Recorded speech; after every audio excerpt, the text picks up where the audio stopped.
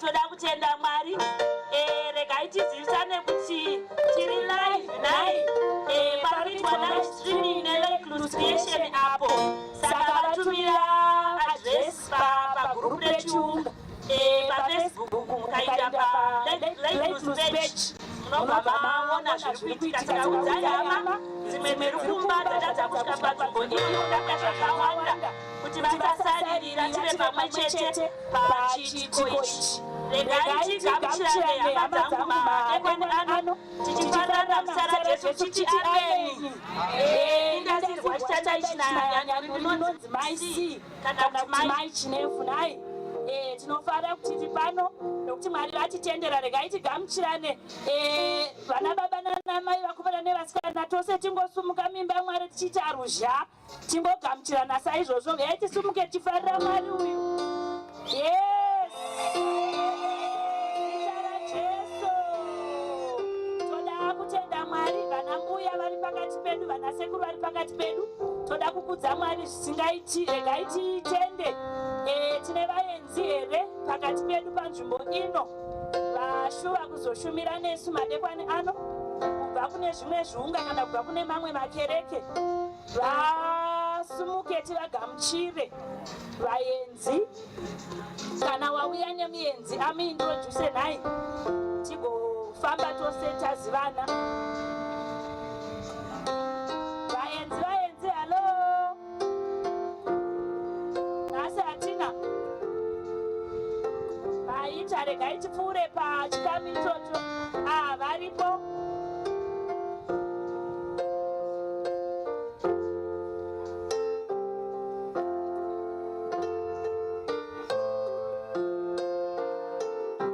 vaita henyu notenda zvikuru ini ndatowana muenzi pandati ndifambe ndichiuya kuno muenzi abva kuHarare vatezvara vangobva vasvika vamachoko vari pano mazvita vatezvara vamachoko tinokugamuchira mimba yaMwari. Sungunukai pamwe chete nesu. Mwari vakuitirei zvakanaka. Praise and worship. Tigamuchirireiwo vaenzi.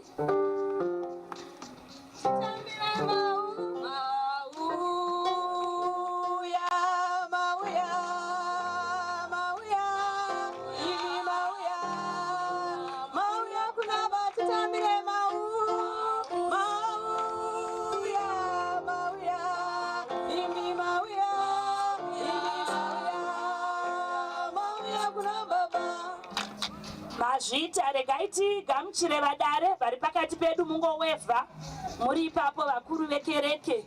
Toda kukugamuchirai kuti muri pakati pedu. Regaiwo tigamuchire kunyangwe komiti yeEvangelism yakashinaira kuti chiitiko chino chiitike. Isi vamwe tangouya tikangoona zvaita nhai. Toda kukufarirai muzita raJesu.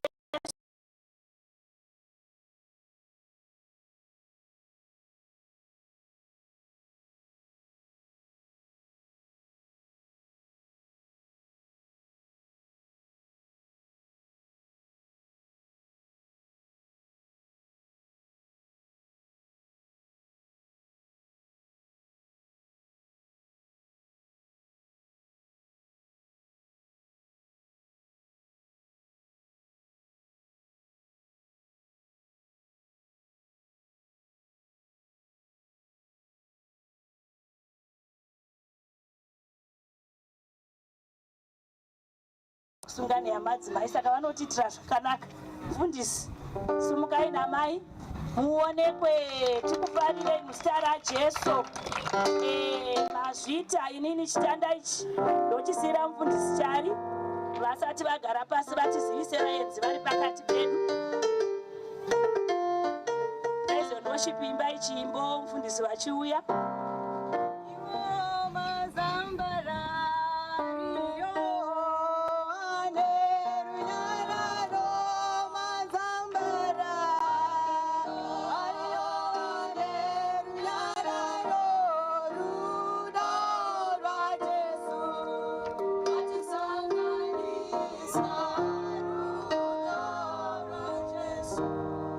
Zvakanaka iregai ndikuchingamidzei muzita raShe wedu Jesu Kristu ndichiti makadi vana mai nana baba vakomana nevasikana.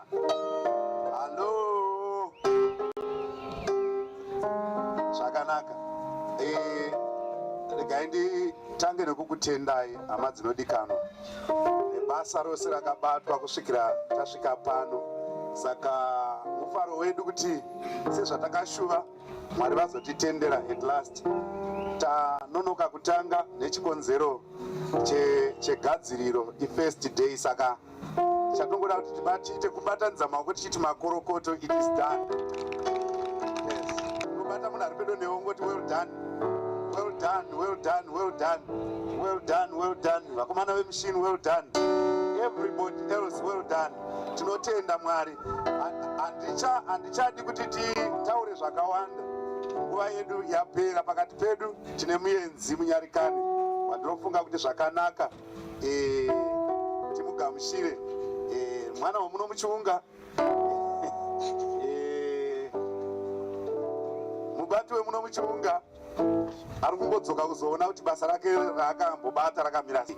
Saka ndisati ndavadedza, tina baba vatakaendesa vari pakati pedu. Baba vatakaendesa, mungasimuka muchiya palight apa vanhu vachikuona all the way from Chitumbisa, Harare.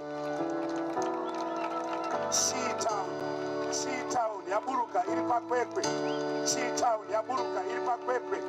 Muzita raJesu izwai kugamuchirwa baba mazvita enyu matiremekedza. Mwari vakuitirei zvakanaka. Thank you so much. Vaperekedza mufundisi. Saka vakati inini handisari kurevival, handisari kuevangelism, ndiri kuendawo. Mufundisi andeitese. Saka maita chinhu chikuru baba, maita zvikuru mazvita. Saka nguva ino toda kuti praise and worship ichiimba worship song. On the request,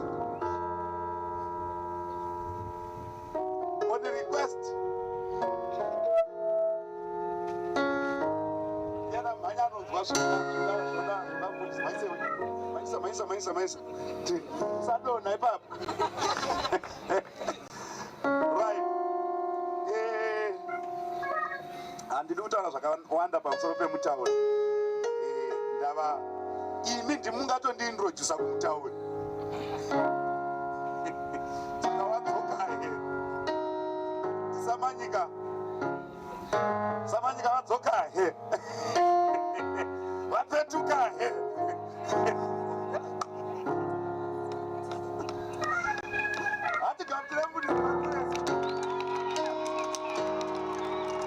Hallelujah. Glory be to God.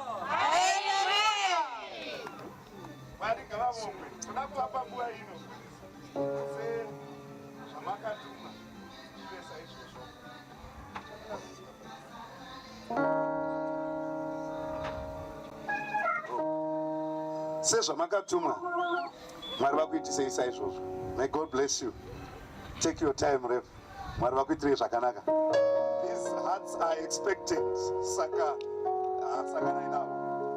Saka ndozwa kuti kuchipedzerana nevanhu ava. Basa kwavo.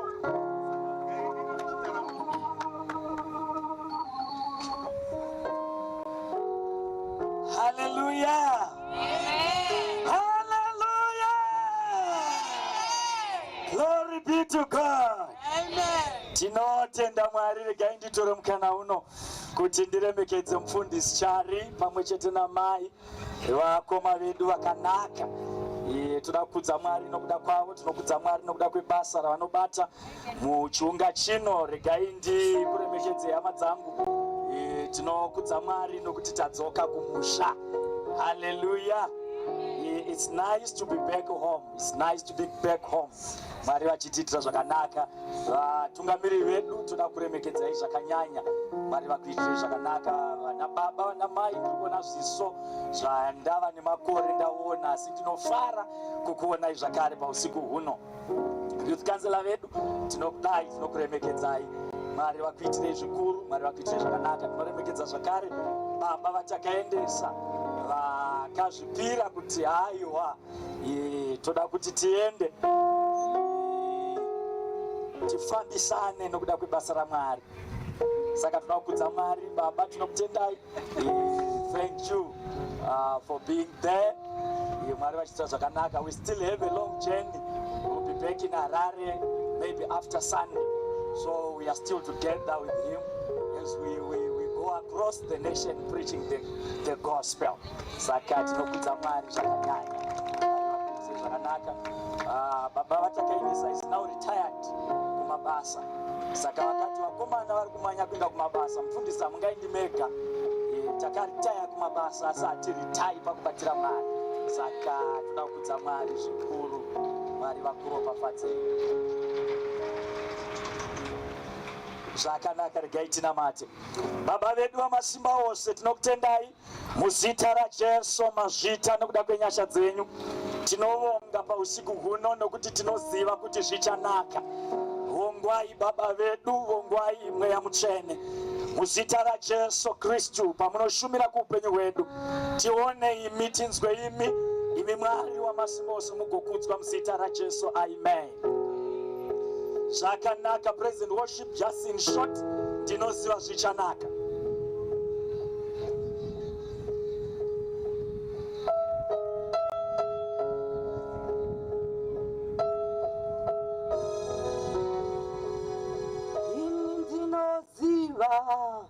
Izo zichanaka, ini ndinoziva. Izo zichanaka, ini ndinoziva. Izo zichanaka, ini ndinoziva. Izo zichanaka, ini ndinoziva. Izo zichanaka.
Hallelujah.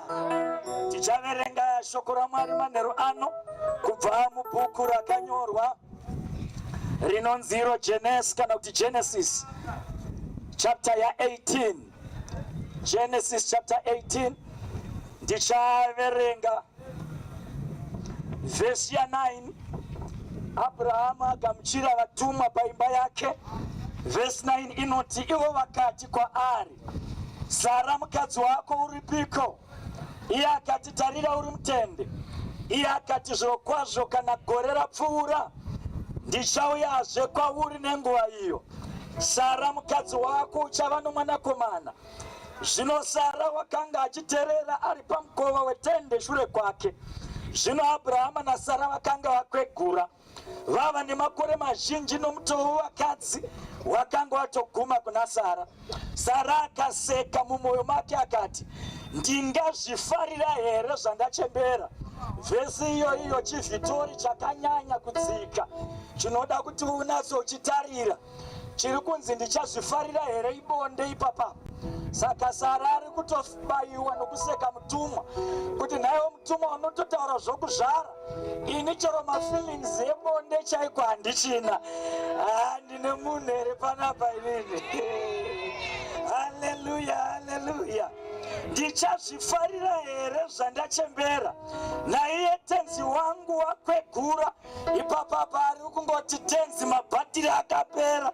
Saka Mwari yomotaura iyi hapana nyaya. Jehovha akati kuna Abrahama, Sara wasekereiko achiti, ko ini muchembere ndingabereka mwana zvirokwazvo here? Kune chinhu chingakunda Jehovha here? Nguva ino gore rinouya ndichadzoka kwauri, Sara uchava nemwanakomana. Mwari wamasimba ose aropafadze kurangwa kweshoko rake muzita raJesu, amen. Isaiah chapter 3 verse 10 yobva yati, udza vatsvene vangu kuti zvichanaka. Tell to the righteous that it shall be well with them. Hallelujah. Manero ano tichitangisa ndodangotaura nomwe munhu ndimuudza kuti mudikamwa nyaya yako haisati yakangamwikwa naMwari, saka zvichanaka. Taverenga bhaibheri shoko raMwari mubhuku raGenesi ratinodzidziswa pamusoro pemurume ainzi Abhurahamu. Pakuzvarwa kwake asati ava kunzi Abrahama, iko kunzi Abraham zvingoreva kuti assumed father, zvinongoreva kuti every man can become a father, but it is a probability, not a reality. Nekuti kune vamwe varume vanongova varume vasingasi vakagona kuita vana baba. Saka tine murume panapa anonzi an assumption, but pandiri kutanga I just want to declare that the assumption shall become a reality in your life in the name of Jesus. Oh, hallelujah. Udzari pedeneo kuti zvichanaka neni. Ndinoziva kuti nyaya dzako ichiri assumption. Uri pa probability yekuti zvinogona kuitika kana kuramba. Asi ndauya kuzozadzisa kuti mudikamwa zvichanaka. Hallelujah, hallelujah. Oh, glory be to God. Bible shoko raMwari rinoti varume vatatu vanobva vasvika paimba yaAbhurahama, asi varume ava vakanga ari Mwari pachezvake, iye Mwari Baba, Mwanakomana naMwari Mweya Mutsvene. May I declare upon your life that the next time heavens come on earth, may it be upon your house in the name of Jesus. Oh, hallelujah. Hallelujah, hallelujah. Varume vapinda paimba yake. Oh, ndiudzira ari pedo kuti tenderawo vatumwa vapinde muimba yako.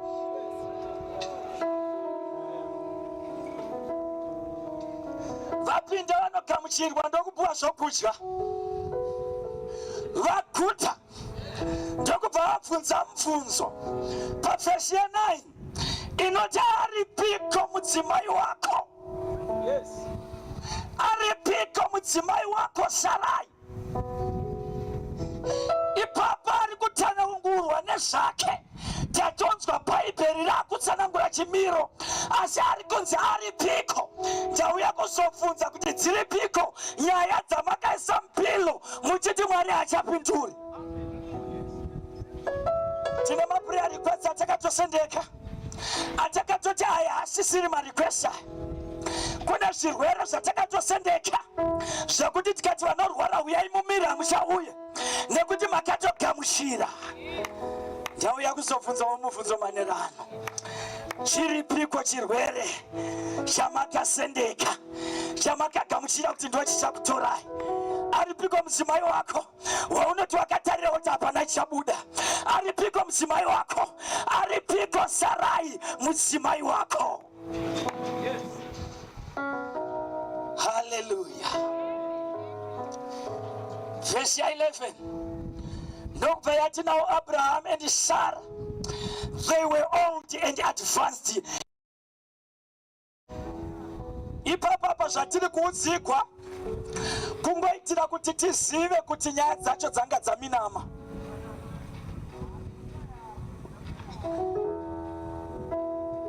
Saka zvichazotaurwa zvinoita sezvinopesana nezviripo, nekuti Abrahama aiva akwegura naSara ivo aiva achembera. Bhaibheri ndobva ratanga nokutsanangura Sarai, ndokubva rati chero mutoo madzimai waiva wamira, kureva kuti mazai kwakusisina. Hakuna chakanga chichagona kuuya.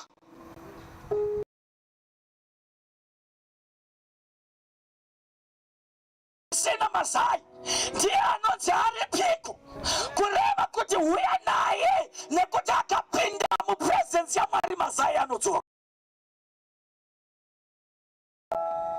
Arikantaure neumudikama panapa. Hallelujah, hallelujah.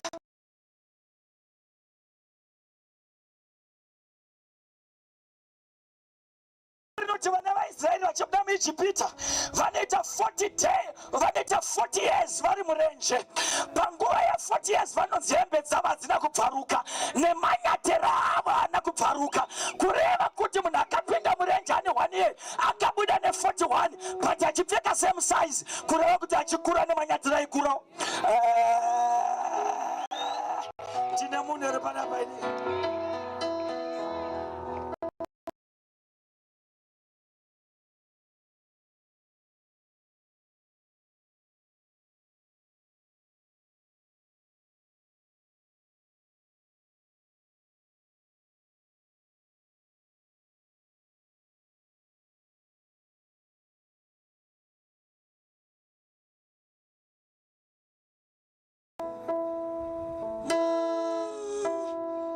Ndiudzira ari pedo tiudza mbuya Sara kuti zvichanaka.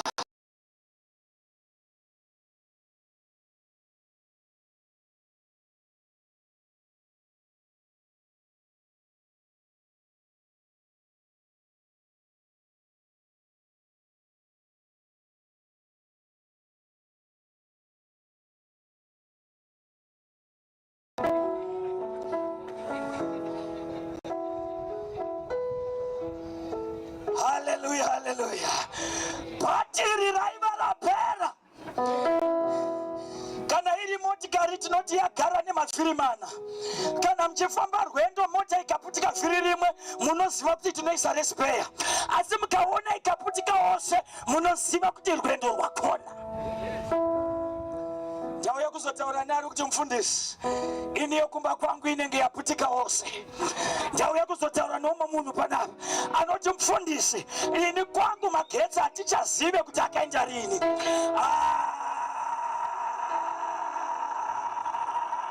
Oh, hallelujah.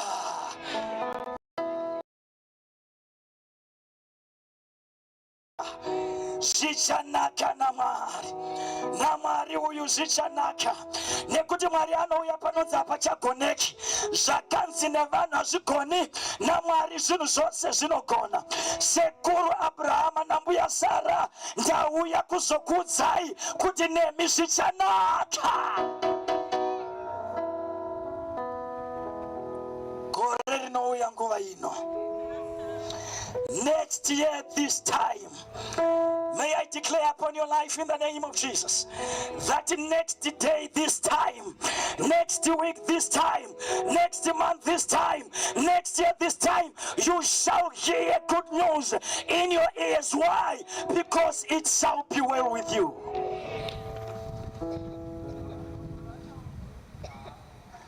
Verse 12. Mbuya Sara vachizvinzwa. Bible shoko raMwari rinoti mbuya Sara vakaseka. Why? Because it shall be too good to be true. It shall be too good to be true.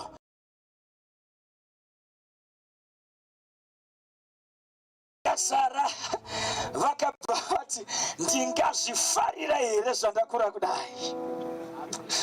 Andopata tichitaura kapanapa kuti vari kutsanangura chiduma chakati tsikei. Ndine vaduma here panapa inini. Mbuya Sara vari kungotsanangura chiduma chakati tsikei. Kwanzi nambuya Sara handichina mafeelings. Chero ndikaitawo kutsvanzvadzira murima handichina.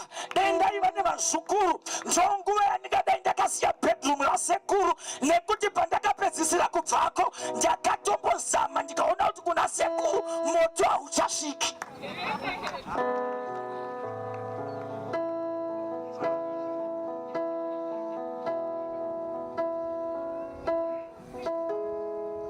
Ndingazvifarira here naivo sekuru Abrahama aindaida iyi. Hallelujah. Nekuti mbuya Sara panapa havasungoti zvingakona nokuda kwangu, vari kuti chero nokuna sekuru hazvichaiti futi. Kudaka kuri kwedu kudhaya chinopatoti ndokoniwa chose mirai royose nyangwe ndikatsunga ndikashingai aiwa maka aiwa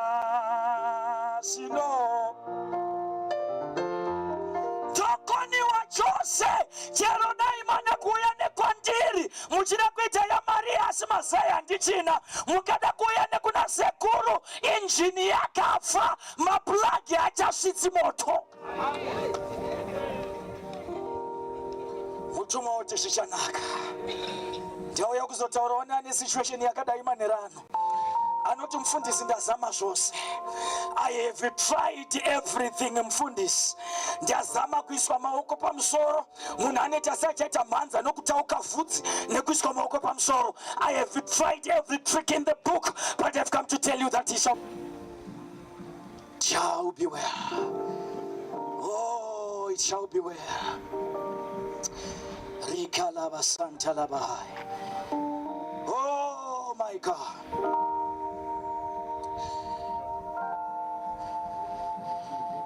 Mudika upenyu hwatinorarama tine dzimwe nguva dzatinotarira zvose toona kuti hapasisina nzira.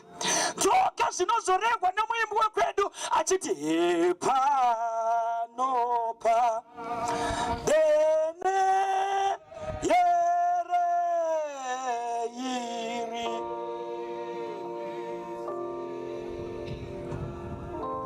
yo.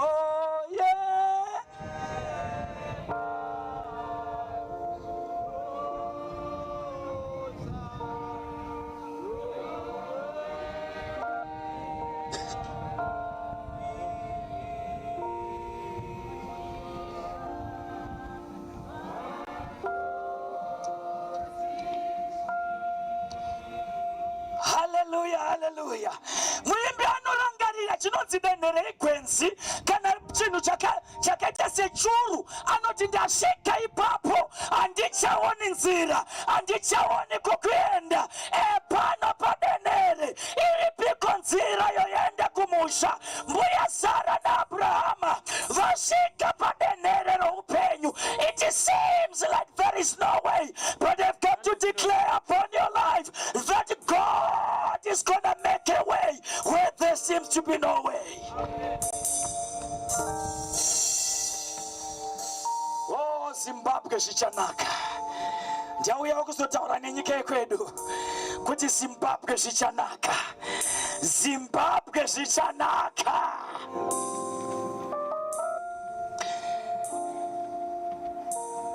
Nozuva ndaitaura nedzimwe hama ndichiti hakuna chinhu chakaoma sokuchembera usina kumbodyawo breakfast.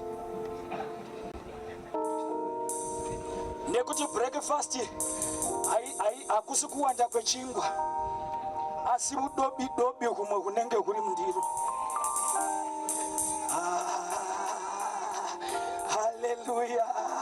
Hallelujah. Ndiudzirawo munhu ari pedo newe akafita kunge asati arya breakfast uti kwaina mufundisi zvichanaka. Hallelujah.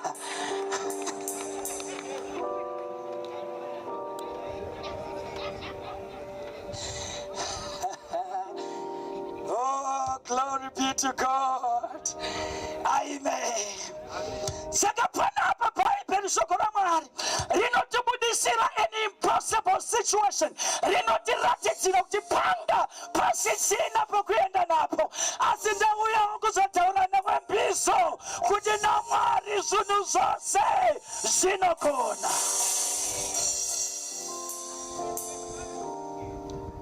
Saka pavhesi ya14 Mwari anobva apindira nyaya yacho. Ndauya kuzokuudza kuti mudikamwa, kune imwe monya inogona kutenga nyaya dzako. Kune monya yepamuchinjikwa. Iyoyo kana yatenga nyaya dzako dzinoshanduka. Zvakanzi nevanhu hazviti zvinotanga kugoneka. Zvakanzi nachiremba hazvigoneki zvinotanga kuita. Saka vhesi ya14 inobva yati Jehovha Mwari akataura akati kune chinhu chingandikona here.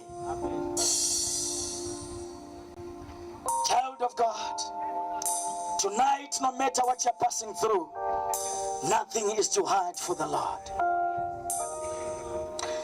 I know you might have struggled for years, like Abraham and Sarah. Dzimwe nguva ukazama kuita zvepadivi, ndo patinoona kuti Abraham achitora Hagai. Asi panapa Mwari anodzoka zvakare nokuti ane nyaya newe. Ndauya zongokuudza kuti nyaya dzaMwari hadzipereri pakutaura. Chinosiyana ivhangeri nemamwe mabhuku ndechekuti ivhangeri inoitika. Whenever the gospel is preached, the gospel happens. So I've come to tell you tonight in the name of Jesus that it shall be well with you. In Jesus' mighty name. It shall be well with you. Because with God all things are possible. I've come to tell you that nothing is impossible with God. Tinozokta una mari muomwe nasa sishanaka. Unozwa kune kumwe kuchoboka kokuti unoshayiwa chirombuya nehanda muomwe.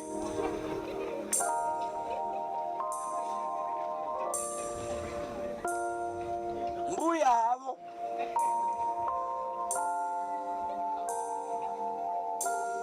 Hallelujah. Hallelujah. Asida uya kuzokudza mudikama kuti Mwari havasati vapedza nenyaya yako.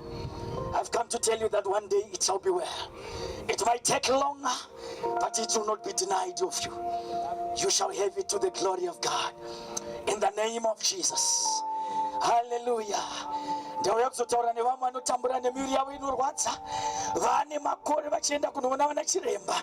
Vane makore in, day out. You have tried everything. Matombo wakazama, checha wakazama, zvose zvinogona kubetsera munhu kuti arapwe. Wakazama chose chinogona kuitwa.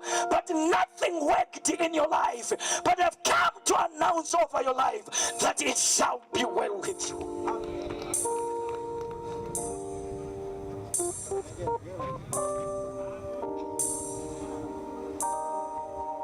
I've come to talk to troubled marriages. Unoziva hauna musi wanu wamunopedzawo muchitaurirana zvakanaka. Zvokutevera nekuhope futi ukaona kuti masikati mune muchikonana worota muchikonana futi. But I've come to tell you that it shall be well. Hallelujah. Ndiudzire vari pedo nekuti zvichanaka. Ndiudzire mbuya Sara vari pedo nekuti mbuya zvichanaka. This sickness is not gonna kill you. This disease is not going to kill you. Yes, you've suffered for years, but I've come to tell you that it shall be well. Toda kutaura nevari panapa vari kutambura nechikoro. Watova dona ari regular kuZimsek. Pazvaitendegwa June na November, you are a faithful donor. Every June and every November you are donating some money to Zimsek.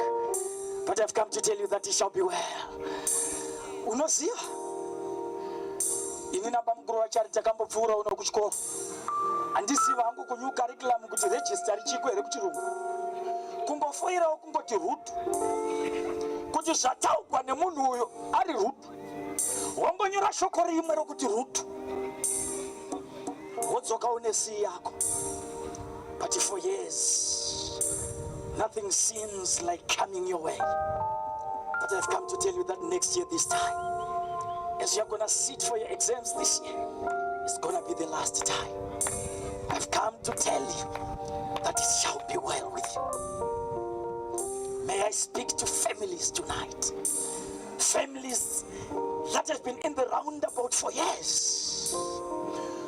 Murizorambira muroundabout. Roundabout inofana kupindwa munhu achibuda. Asi day in day out vanhu vanoramba vachitenderera muroundabout. Kuda vakutoipa guyo gokuti ndorambira muroundabout. Kuma handizivipo asi muroundabout moga. Hakuna kunoenda upenyu kunotenderera pachinhu chimwe chete. Nothing is moving in your life.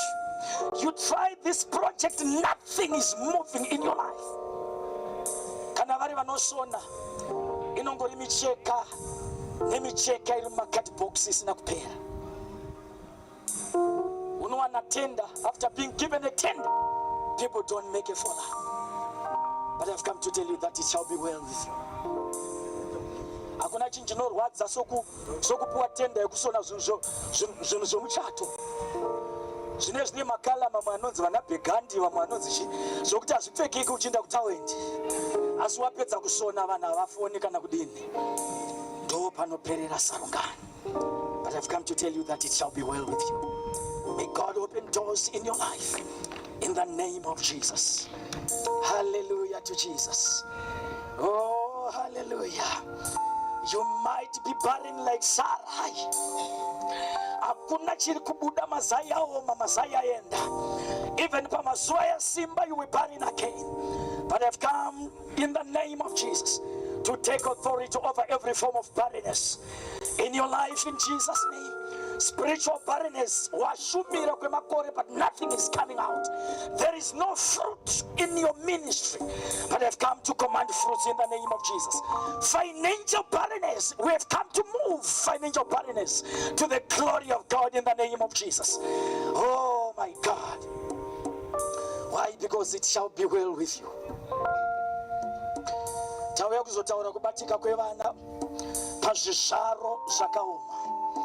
We have come to stop every form of miscarriage in the name of Jesus.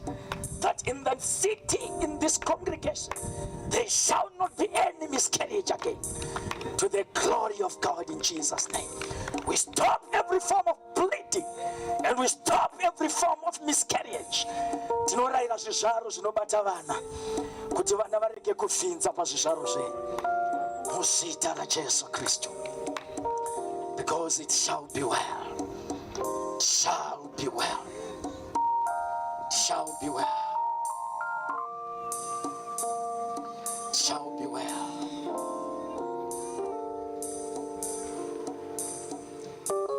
It shall be well.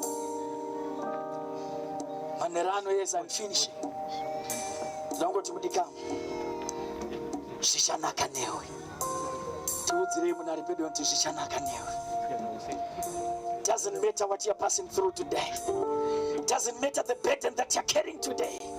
Doesn't matter for how many years you've suffered. Doesn't matter how many years you've tried. Sekura Abraham atauya kuzotaura moto mumabatiri.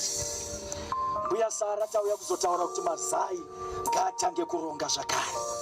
Nekuti mwaka wokubereka ndiwo uno. Nekuti mwaka wekubereka ndiwo uno. We declare fruitfulness upon your life in the name of Jesus. We declare abundance upon your life in the name of Jesus. We declare breakthrough and motion and movement in your life in the name of Jesus. Because it shall be well. It shall be well. Asikuti zvinake manerano mudikamu. Unotanga watenda kunashi Jesu Kristu. Pakati pedu pangava noumwe anoti ini handisati ndambowana mukana kuti ndisangane namambo wamadzimambo. Ndodawo kuti ndise upenyu hwangu kwaari kuti zvindinakirewo. Nekuti iye kana waisa upenyu hwake kwaari haatariri nguva yawamirira. Nekuti kwaari one day is equals to 1,000 one day is equals to 1,000 years and 1,000 years is equals to one day. Saka kwaari kana achikutarisa imbuya Sara nasekuru Abrahama anoona mayouth. Nekuti hapana chati chaitika kwamuri. Kudai you're almost giving up because you're looking at the outer body. But when God is looking at you, Mari kana achitoona ana maingandina anoona vasikana vadoko ma 12 years vari kutanga kutodzidzira kuita adolescence. Ndozvinoona Mwari. God is looking at you tonight. He does not see you like how you see yourself. He does not see you like how people look at you. But God has a perception for you. Don't give up, child of God. Present worship as we're singing. Kana varipo vanda kupa upenyu wako kuna Mwari. Vosumuka. Tonamata kuna Mwari. Kuti zvinake wonewe kuti zvikunakire. Upe upenyu wako kuna Mwari. Kana varipo munongosumuka oya mumira pa light. Mwari vachititsa zvakanaka maningi. That's one area chitunamira in the praise and worship.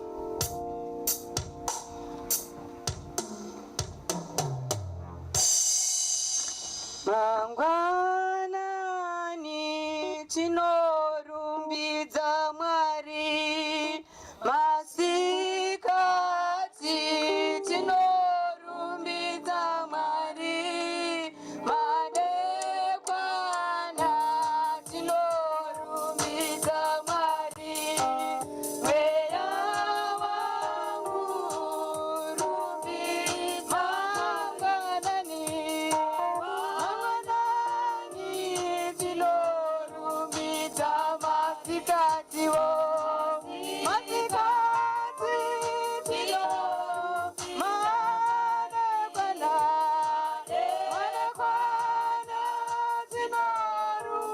rumbidza mweya wangu we, mweya wangu rumbidza mangwanani, mangwanani tinorumbidza masikati wo, masikati tino madekwana,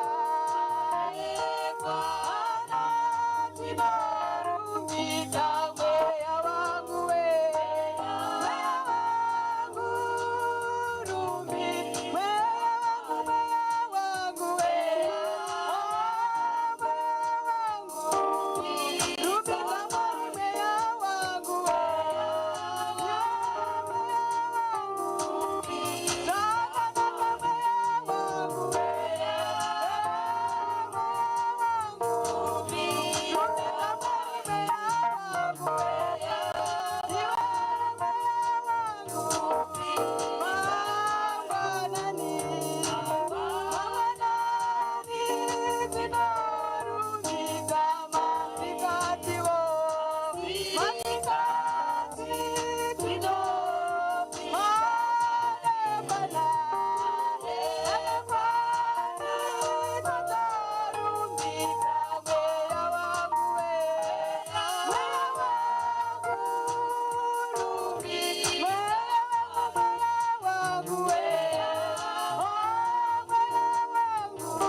Haleluya, haleluya.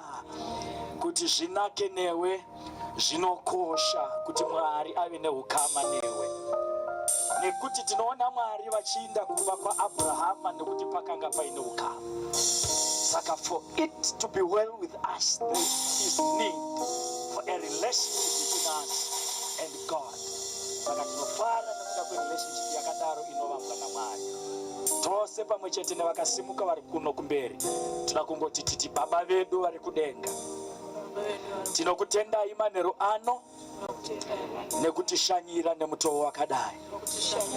Tinokutendai nemwanakomana wenyu wamakatipa. Tinomugamuchira paupenyu hwedu kuti ave mambo nemuponesi woupenyu hwedu, kuti titange rwendo rweukama naye, kuti zvedu zvinake nesu. Takutendai Baba vedu nekuti makatida. Tinokutendai nebasa remuchinjikwa mazviita Mwari wedu. Pindai mumweyo wedu, mugaremo, muve mambo naishe woupenyu hwedu, muzita raJesu. Amen. Baba vedu manheru ano, muzita raJesu tinokutendai mazita nekuti zvichanaka nesu. Thank you tonight in the name of Jesus for breaking every barrier in our lives.